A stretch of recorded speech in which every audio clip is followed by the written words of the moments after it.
Salut à tous, bienvenue, merci d'être avec nous et merci de nous être fidèles depuis maintenant quelques jours. Vous le voyez tout de suite évidemment sur ces images, nous sommes toujours à l'île Maurice, mais nous avons changé d'endroit. On est passé de l'hôtel Victoria où l'on était encore jusqu'à hier soir. Aujourd'hui, nous sommes dans ce Royal Palm Beachcomber Luxury. On va dire les choses comme il faut. Notre ami évidemment Olivier Rougier-Laganne, on en a pris l'habitude, est notre fil rouge durant ces quelques jours, le responsable commercial pour la Suisse de Beachcomber. Bonjour Olivier. Bonjour Michel. Merci beaucoup d'être une nouvelle fois à mes côtés. Alors vous l'aurez compris sur ces images de Benoît Perret-Gentil, on va éviter tout déplacement intempestif parce qu'on est carrément sur une petite plateforme, Olivier, qui a été évidemment aménagée pour nous, pour la circonstance, avec le monsieur qui est juste là-bas dans sa barque et qui nous attend pour le retour. Bien évidemment, on ne va pas forcément nager. Olivier, on va planter un petit peu le décor. Là, on le voit déjà sur les images derrière nous. C'est ce fameux hôtel royal et avec un bateau ici qui nous attend pour dans quelques jours. Deux mots sur d'abord Grand-Bay, qui est une région que pratiquement, j'ai envie de dire, tout le monde connaît, Olivier, les gens qui sont venus à l'île Maurice. Alors oui, pour la plupart, tout le monde connaît Grand-Bay. Donc Grand-Bay se situe dans le nord de Maurice. Donc on va dire que Grand-Bay est le petit Saint-Tropez de l'île Maurice, avec tous les bateaux, les voiliers, les petits yachts que vous pouvez voir tout au loin.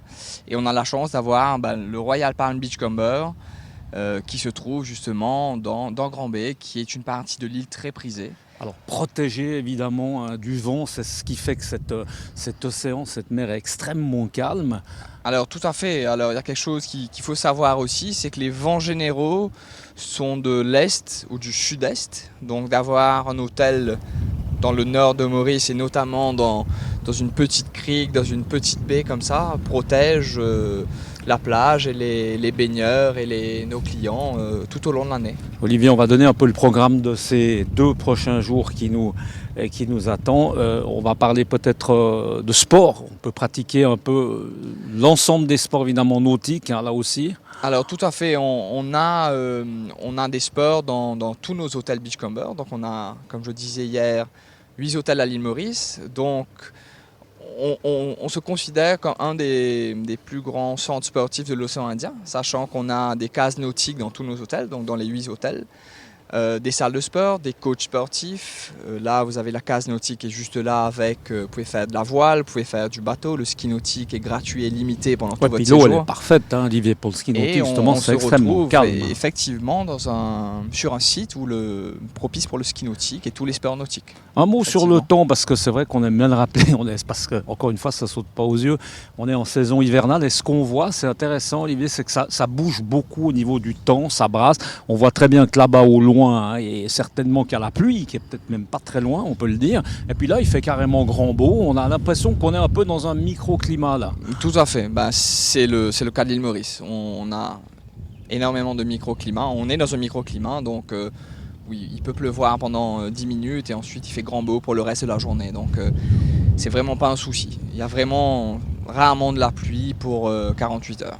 Alors un mot, on aura le temps, Olivier, de décortiquer un petit peu le tout, parce qu'on va parler de golf ces prochains jours, on va parler de tennis, on va parler gastronomie. Je crois que ça c'est important quand même, gastronomie. Alors, c'est un des fleurons de l'hôtel. Absolument, vous avez eu la chance de rencontrer Michel de Mataïs, qui est notre chef exécutif à l'hôtel.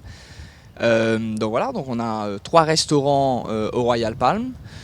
Je vais vous laisser découvrir les restaurants au fil de votre séjour, mais la gastronomie, effectivement, c'est une partie très importante de l'expérience qu'on veut donner à nos clients. Donc on a eu la chance de déjeuner sous un magnifique badamier avec une vue imprenable sur l'océan Indien.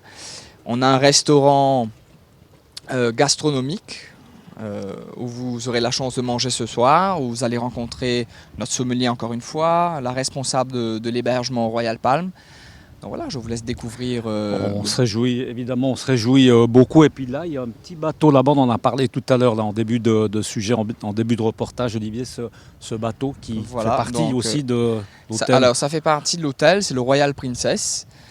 Donc voilà, on donne l'opportunité à nos clients de pouvoir l'utiliser, moyennant un supplément bien évidemment. mais pour des sorties en bateau pour toute la journée, pour aller faire un coucher de soleil en bateau, prendre un apéritif. Je crois qu'on va le faire hein, d'ici 1 ou 2 jours, c'est prévu, un C'est petit prévu, coucher de tout à fait. soleil. On s'en réjouit en tout cas beaucoup. Merci beaucoup Olivier d'avoir été avec nous ces quelques jours. On a eu beaucoup de plaisir et puis ce soir, eh bien, on peut déjà vous le dire, on va parler effectivement gastronomie. On aura le plaisir d'avoir Michel de Mattei qu'on avait déjà eu à Bonbon chez nous en Suisse. On aura là le plaisir de le voir évidemment chez lui. On s'en réjouit beaucoup avec, tu l'as dit, le sommelier Julien qui sera également avec nous. Voilà, restez avec nous, ça se passe sur Direct News et on est toujours à l'île Maurice. À bientôt. Ciao.